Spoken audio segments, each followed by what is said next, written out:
명절 끝날 곧 큰 날에 예수께서 서서 외쳐 이르시되 누구든지 목마르거든 내게로 와서 마시라. 나를 믿는 자는 성경의 이름과 같이 그 배에서 생수의 강이 흘러나오리라. 이는 그를 믿는 자들이 받을 성령을 가리켜 말씀하신 것이라. 예수께서 아직 영광을 받지 않으셨으므로 성령이 아직 그들에게 계시지 아니하시더라. 네, 한번 인사할까요? 참 잘 오셨습니다. 주님께서 우리를 인도하셨습니다. 우리의 걸음걸음은 내가 걷고 있는 것 같지만 주님께서 인도하신 걸음임을 잊지 마시기 바라고요. 주님께서 인도하신 걸음은 우리에게 가장 유익한 걸음이 됩니다. 사람의 걸음은 자신의 유익함을 위해서, 자신의 욕심을 위해서, 자신의 뜻을 위해서 내세우는 걸음들은 때로는 우리의 삶을 해롭게 할 때가 있어요. 그러나 우리 주님이 인도하시는 걸음은 가장 복된 걸음으로 우리를 늘 주님의 뜻 가운데 인도하시는 걸음입니다. 오늘도 주님의 뜻 가운데 인도하신 그 걸음을 통해서 주의 영광이 나타나고 우리의 삶에 참으로 유익한 복된 그런 걸음이 될 줄 믿습니다. 우리가 사막이나 물이 없는 건조한 땅, 광야 같은 곳에서 가장 많이 우리가 찾게 되는 것이 바로 물입니다. 그러한 곳에, 광야 같은 곳에 물이 없다고 생각해 보세요. 정말 끔찍할 거예요. 우리가 갈증을 이렇게 느껴보신 적이 있잖아요. 근데 그 갈증을 내가 해가지 못하는 가운데 있다고 생각해 보세요. 계속 목마른 가운데 있다고 생각해 보세요. 우리는 갈증이 있으면 조금 참고 있으면 물을 마실 수가 있는 환경이잖아요. 내가 갈증을 때 물이 없어요. 잠깐이 아니에요. 하루, 이틀, 3일을 못 마신다고 생각해 보세요. 왜 그런 경험은 없지만 정말 끔찍할 거예요. 그만큼 우리 인체는 물이 없으면 안 되게 하나님께서 만드셨어요. 그런 물의 중요성을 우리가 알고는 있지만 우리가 삶 가운데 그런 물의 중요성을 직접적으로 경험하기는 좀 드문 것 같아요. 우리는 지금은 물 부족 국가예요. 근데 과거에는 물 부족 국가는 아니었잖아요. 우리가 수돗물도 마셨어요, 예전에는. 지금은 수돗물 마시나요? 거의 안 마실걸요. 거의 물이 없으면 어떻게 해요? 물을 사다 마셔요, 이제는. 생수를 사다 마시고, 정수기가 있으니까 정수기 물 마시고, 그렇게 물을 마시지, 수돗물을 마시는 경우는 거의 없을 거예요. 우리는 그래서 물 부족에 대한 물 부족 국가임에도 불구하고 확 그게 체험적으로 다가오진 않아요. 정말 아프리카 같은 땅에 가봐야지. 물이 없으면 어떻게 해요? 마실 수가 없어요. 그만 비가 내리면 그냥 그저 이제 빗물 받아가지고 물을 해결할 정도가 되는 거죠. 만약 비가 내리지 않는 가뭄이 되면 그래요, 가뭄이. 물을 못 마시는 거예요. 마시는 물이 오염된 물. 근데 그 물도 그대로 마셔요. 물이 없으니까. 어떻게든 오염된 물을 떠가지고, 그걸 어떻게 걸러가지고, 이제 나뭇잎을 걸러가지고, 그래도 그 물을 마시더라고요, 보니까. 왜냐하면 우리는 물을 안 마시면 죽을 수밖에 없기 때문에. 우리가 그러한 인체 구조를 하나님께서 만드셨기 때문에. 하나님께서 사람을 만드실 때 육체는 물이 없으면 우리는 갈증을 느끼게 되어 있습니다. 그리고 그 갈증을 채우지 않으면 우리 육신은 곧 시들어 죽게 됩니다. 그렇기 때문에 갈증이 오기 전에 우리는 물을 마시면 건강해진대요. 우리는 갈증이 좀 나면 물을 마시잖아요. 근데 갈증이 오기 전에 물을 마시셔요. 그러면 거기 물 박사님이 말씀하셨더라고요, 보니까. 갈증이 오기 전에 물을 마셔라. 그게 우리에게 보약이 된다. 물도 미지근한 물을 마시면 그 또한 보약이 돼요. 차가운 물 말고요.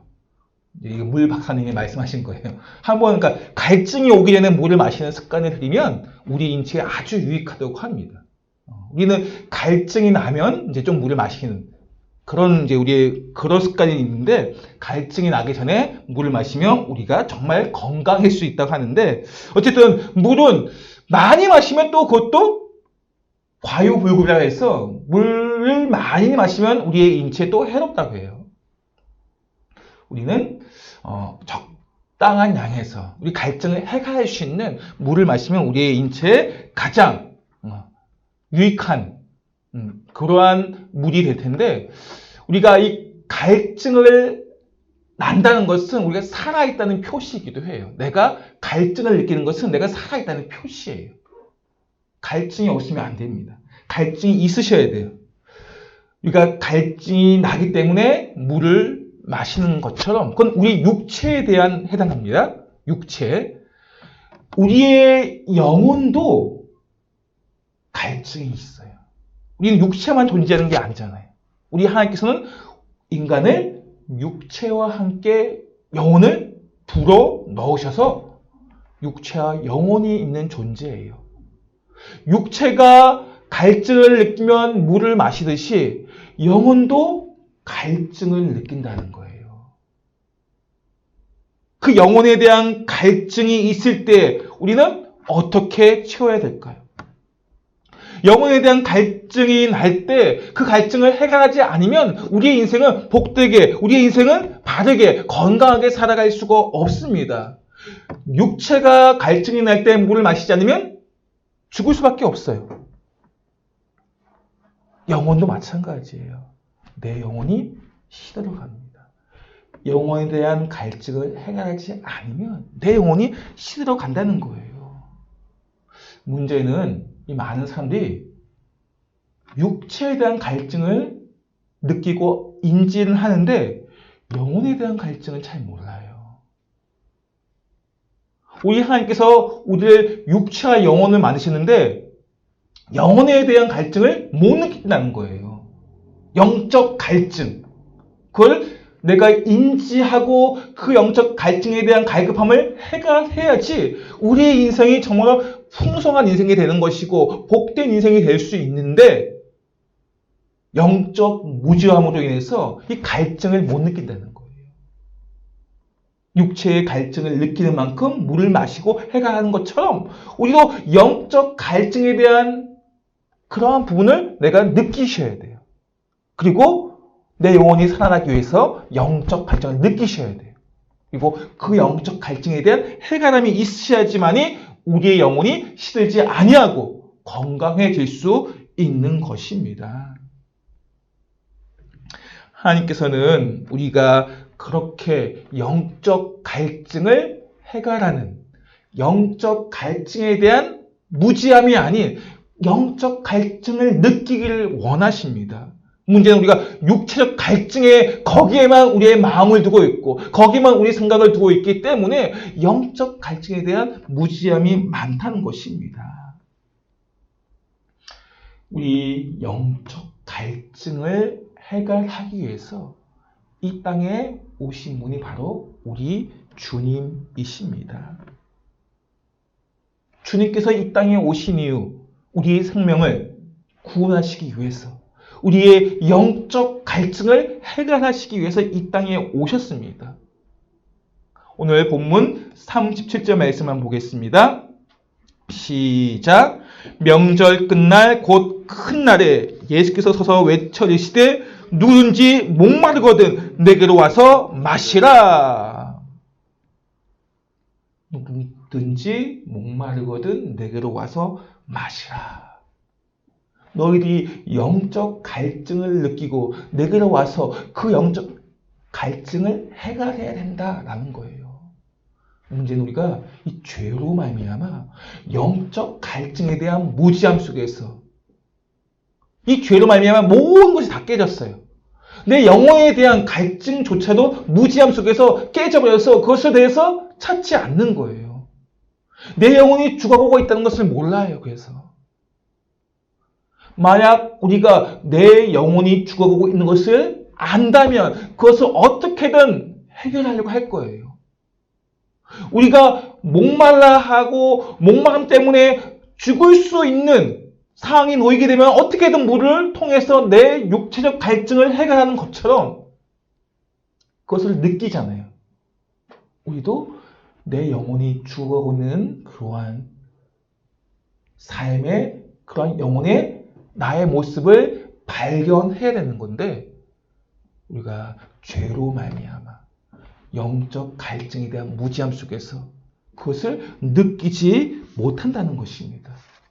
그래서 영적 갈증에 대해서 궁금해하지도 영적 갈증을 채우려 하지도 않는다는 것입니다.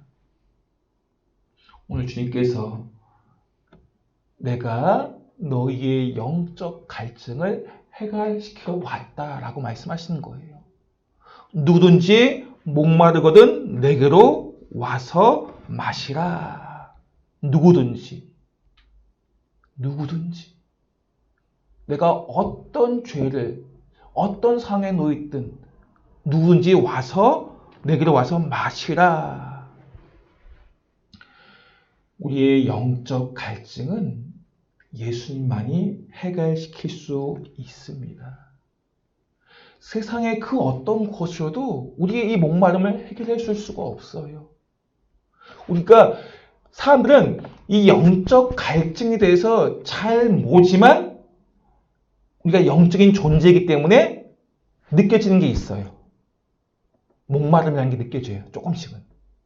그래서 그게 뭔지는 몰라요. 영적 갈증이 정확하게 뭔지는 모르지만 그런 목마름이 있다 보니까 그 목마름을 소유로 많이 가짐으로 해결하려고 합니다. 명예로, 부로 이런 것을 가지고 내 영적 목마름을 해결하려고 합니다. 그런 것은 결코 우리의 목마름을, 이 영적인 목마름을 해결할 수가 없다는 것입니다. 영적 존재인 우리가 이 영적 갈증을 해결하기 위해서는 오직 주님만이 우리의 목마름을 해결할 수 있는 것입니다. 주님께로 나아갈 때 영원한 반석이 되신 우리 예수님께서 생수가 되어 주셔서 우리의 목마름을 해결시켜 주시는 것입니다. 그래서 우리가 잘 알고 있는 출애굽기 보시면 출애굽하는 과정 속에서 광야 가운데 물을 못 마시다 보니까 정말 목이 마르고 타니까 불평을 하고 원망을 하는 그들에게 반석이 터져서 생수가 나음으로 이스라엘 백성들이 해결하지 않습니까? 이 반석이 바로 예수 그리스도예요. 예수님께서 이 땅에 오신 목적 중 하나가 바로 우리의 영적 목마름을 해결시켜 주시기 위해서 오셨습니다. 반석이 예수 그리스도를 상징하는 것이고 반석에서 나선 물로 말미암아 이스라엘 백성들의 목마름을 해결한 것처럼 예수님으로 인해서 우리의 인생의 목마름도 해결될 수 있음을 믿으시기 바랍니다. 우리 안에 예수님을 갖추잖아요. 세상의 것으로 말미암아 목마르지 않습니다. 우리는 많은 목마름들이 있어요. 우리도 성공하고 싶고, 우리도 잘 살고 싶고, 우리도 더 많은 것들을 소유하고 싶고, 그러한 내 안에 인생의 목마름들이 많이 있어요, 사람들마다. 그런데 예수님이 내 안에 가득 채워지잖아요. 그러면 그 예수님 말미암아 그런 목마름이 다 해결되어진다는 거예요. 우리가 이 땅을 살아가면서 내게 부족한 것에 대해서 목마름을 느끼고 있습니다. 내게 없는 것 때문에 목마름을 느껴요. 그런데 그 목마름이 예수님 앞에 가까이 나아가면 나아갈수록 우리의 목마름이 해결되어진다는 것입니다. 문제는 우리가 예수님께 나아가야 되는데 나아가지 못하는 것도 문제이고 영적 갈증에 대해서 무지한 모습이 있기 때문에 예수님을 찾지 않은 것도 문제입니다. 그래서 하나님께서는 우리에게 인생을 살아갈 때 많은 어려움들을 주시는 거예요. 문제 앞에 놓이게 하는 것입니다. 그런 인생의 문제 앞에 우리가 목마름을 느끼게 되고 그 목마름의 원인을 찾게 되고 어떻게 하면 이것을 채우실까 고민하고 부딪히다 보면 결국에는 예수님께 나아가기 때문에 우리 앞에 있는 많은 문제들이 있잖아요. 그러한 문제를 통해서 우리가 영적 갈증이 있다는 것을 깨닫게 되는 것입니다. 문제 없는 인생은 없잖아요. 다 문제가 있잖아요. 다 어려움이 있습니다. 그 어려움, 그 문제 앞에 우리는 결국에는 누굴 찾아요? 예수님을 찾잖아요. 우리 안에 목마름을 준다는 거예요, 그것들이. 그리고 그 목마름을 해결하기 위해서 결국에는 예수님을 찾게 되는 것입니다. 이사야서 55장 1절 말씀 볼까요? 이사야서 55장 1절 말씀 시작. 오호라 너희 모든 목마른 자들아 물로 나오라. 돈 없는 자도 오라. 너희는 와서 사 먹되 돈 없이 값 없이 와서 포도주와 젖을 사라. 아멘. 하나님께서 목마른 백성들을 향해서 영적 갈증을 느끼는 그들을 향해서 그 목마름을 해결시키기 원하시는 그런 말씀이에요. 모든 목마른 자들아 물로 나오라. 영적 갈증을 해결시켜 주시는 주님께로 나오라. 이 말씀이에요. 주님께서 초대하신 거예요. 초대. 내게로 나오라. 물로 나오라. 내게로 나오라. 내가 너의 목마름을 해결시켜 주겠다라고 초대하시는 것입니다. 우리의 인생의 목마름, 영혼의 목마름에 대한 모든 문제를 해결시켜 주겠다고 우리를 초대하셔요. 오늘 밤에도 우리를 초대하신 거예요. 내가 너의 모든 목마름을 해결시켜 주겠다. 그리고 그 해결함은 세상의 그 어떤 것이 아니라 내 안에 예수님으로 가득 채워질 때 해결되어지는 것입니다. 오늘 이 밤이 우리의 목마름이, 우리 인생의 목마름이 해결되어지는 그런 은혜가 있기를 예수님을 축복합니다. 이처럼 영적 갈증을 해결하기 위해서 우리가 주님께로 가까이 나아가면 또 하나 더해지는 하나님의 축복이 있습니다.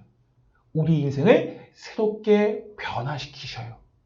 우리가 주님께 나아가면 우리의 목마름을 해결시켜 줄 뿐만이 아니라 우리의 인생을 새롭게 변화시켜 주신다는 거예요. 말씀 요한복음 7장 38절, 39절 상반절 말씀 한번 볼까요? 시작. 나를 믿는 자는 성경의 이름과 같이 그 배에서 생수의 강이 흘러나오리라 하시니 이는 그를 믿는 자들이 받을 성령을 가리켜 말씀하신 것이라. 아멘. 나를 믿는 자는, 예수님을 믿는 자는 성경의 이름과 같이 그 배에서 생수의 강이 흘러나오리라. 여기서 생수의 강은 성령님을 말씀하고 있습니다. 예수님께서는 성령님을 생수의 강이라 칭하시고 그 배에서 생수의 강이 흘러날 것이다 라고 말씀하고 있습니다. 이 신체에 많은 기관들이 있잖아요. 이 유대인들은 자신의 감정, 정서, 생각들을 신체 기관에 많이 비유를 해요. 우리 기관에. 오늘 이 배는 우리 인체 가장 깊은 것, 심장과 배가 우리의 인체의 가장 깊은 정서를 담고 있고 감각을 담고 있는 자리가 바로 배와 심장이라고 합니다. 내 깊은 곳을 담고 있어요. 이게 심장과 배예요. 이 배, 헬라어로는 코일리라고 하는데 코일리아는 욕망의 원천. 배가 욕망의 원천. 유대인들이 생각하는 가장 깊은 곳, 내 내면의 가장 깊은 곳, 그 안에 있는 욕망의 원천. 이게 바로 배입니다. 배. 그래서 배는 욕망과 탐욕의 상징이에요. 우리가 우리 깊은 내면을 자세히 들여다보면 나의 욕망과 탐욕을 보게 돼요. 그게 많이 포장되어 있고 이렇게 덮여있다 보니까 잘 몰라요. 나를 깊이 있게 관조하면 내 안의 내면을 깊게 들어보면 내 안에 이런 탐심이 있구나. 이런 탐욕이 있고 이런 욕심이 있고 욕망이 있구나 하는 것을 알게 됩니다. 교회에 다니고 우리가 예수님 안에 있다 보니까 그런 것들이 많이 이렇게 다듬어지기도 했고 안 보이기도 했지만 깊이 있게 나를 관조하게 되면 이 안에, 그래서 유대인들은 심장과 배 안에 이러한 모습이 있구나. 그 깊은 내면 안에 이러한 욕심과 탐욕과 죄성이 있구나라는 것을 보게 되는 것입니다. 이러한 내 욕심과 탐욕의 그 모습을 생수의 강이 되신 성령님께서 깨끗하게 씻겨주시고 새로운 존재로 만들어 주신다는 거예요. 그 배에서 생수의 강이 흘러나게 되리라. 욕심과 탐욕의 이 배가 성령님을 통해서 성령님 안에 거하다 보니까 욕심과 탐욕이 사라지게 되고 생수의 강이 흘러넘치는 그러한 삶으로 우리를 이끌어 가신다는 말씀입니다. 그리고 이 배는 힘의 원천이기도 해요. 힘의 원천. 배가 허전하면 어떻게 해요? 힘을 쓸 수가 없잖아요. 이 허기짐 느껴봤어요? 허기짐 아세요? 허기짐? 배가 너무 고파서 아무 힘도 쓸 수 없는 그런 허기짐. 제가 전에 어떤 공동체에 있을 때 이제 이틀 금식을 하는데 사역을 하는 금식은 좀 어려운 것 같아요. 그냥 금식을 가만히, 그러니까 금식하는 거 말씀 읽고 식사를 안 하는 것은 그나마 할만한데 일을 하면서 계속 안 먹으면 이 뼈가 떨린다는 느낌이죠. 뼈가 막 떨리는 느낌, 그런 느낌이 있더라고요. 그리고 정말 아무것도 할 수 없는. 이래서 이렇게 힘 쫙 빠지는구나. 이게 이 배심으로 산다는 말이 있잖아요. 배심. 우리 인간 사람들은 밥심, 한국인 특별히 밥심이라는데 이 밥심이 곧 배심이에요. 그러니까 배가 채워져야지만 우리가 힘을 내서 일을 할 수가 있는 것입니다. 그런데 우리가 먹는 양식은 썩어질 양식이잖아요. 잠깐 그 양식으로 말미암아 우리가 배가 부르면 힘이 나요. 근데 잠깐이에요. 그 배님은. 그래서 우리 또 먹잖아요. 다음날 되면 또 먹어야 되잖아요. 우리가 오늘 먹었다고 해서 이틀 안 먹을 수 있나요? 그렇지 않잖아요. 또 배가 고파요. 또 허기가 느껴집니다. 이처럼 썩을 양식으로 우리 배를 채우는 그 힘은 잠깐이에요. 오래 지속이 되지 않습니다. 그런데 성령님께서 우리와 함께 하시고 내 안에 거주하실 때 우리의 이 배에서는 생명의 생수의 강이 흘러 넘침을 말미암아 생명과 힘의 근원이신 생수의 강이 흘러 넘치게 된다는 것입니다. 성령님을 통해서 성령님 내 안에 거하면 우리의 힘이 새 힘이 생기는 거예요. 새 힘. 잠깐 지속되는 힘이 아니라 성령님을 통해서 새 힘, 생명력이 가득 차고 새 힘을 통해서 우리가 살아갈 수 있다는 것입니다. 우리가 이 땅에서 정말 하나님이 기뻐하시는 삶을 살아내기 위해서는, 진리의 삶을 살기 위해서는, 그래서 우리가 성령님 안에 거하는 삶을 살아야 되는 거예요. 우리가 성령님 안에 거할 때 그 배에서 뭐가 흘러 넘친다고요? 생수의 강이 흘러 넘치게 될 것이다 라고 말씀하고 있는 것입니다. 이 땅을 살아가는 우리의 삶에 주님이 주시는 새 힘으로 살아갈 때 우리가 승리할 수 있는 거예요. 썩어질 양식으로는 우리는 결코 오래 지속이 되지 않아요. 우리의 힘은 금방 떨어지게 될 것이고 넘어지게 될 것입니다. 그러나 주님이 주시는 새 힘, 성령님 안에 거할 때, 그 힘으로 살아갈 때 우리는 포기하지 아니하고 넘어지지 아니하고 넘어져도 다시 일어날 수 있는 힘이 있는 것입니다. 말씀의 결론입니다. 성령님 안에 거하며 진리의 생명이 가득한 생수의 강이 흘러넘치는 삶을 살아갈 때 우리의 삶이 깨끗해지게 되고 주변이 밝아지게 되고 무엇보다 생명의 역사가 있게 되는 것입니다. 성령님이 내 안에 거할 때 그 성령님과 함께 우리가 살아갈 때 생명의 역사가, 생수의 강이 흘러 넘치게 되는 것입니다. 에스겔 47장 9절 말씀 볼까요? 함께 읽겠습니다. 시작. 이 강물이 이르는 곳마다 번성하는 모든 생물이 살고 또 고기가 심히 많으리니 이 물이 흘러 들어가므로 바닷물이 되살아나겠고 이 강에 흐르는 각처의 모든 것이 살 것이며. 이 강물이 이르는 곳마다, 이 강물이 어디서부터 나오냐면 에스겔 이 성전으로부터 나오는 물이에요. 성전으로부터 나오는 이 강물로 말미암아 모든 생물이 살고 고기가 심히 많아지게 되고 그 물이 흘러나오는 말미암아 바닷물이 되살아나겠고 이 강에 흐르는 각처의 모든 것이 살 것이며. 성령님 안에 거하게 될 때 이러한 생명의 역사가 있게 되는 것입니다.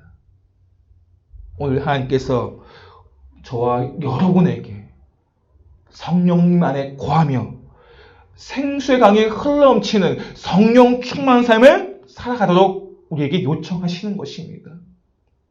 우리가 성령 충만한 삶을 살아갈 때 우리의 삶 가운데, 공동체 가운데 생명이 살아나는 역사가 있게 되는 것입니다.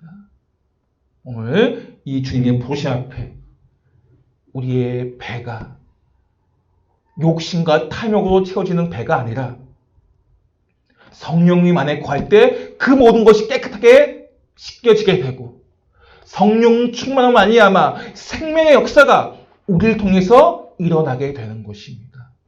저와 여러분이 그런 생명의 역사에 쓰임받는 은혜가 있기를 예수님으로 축복합니다. 아멘.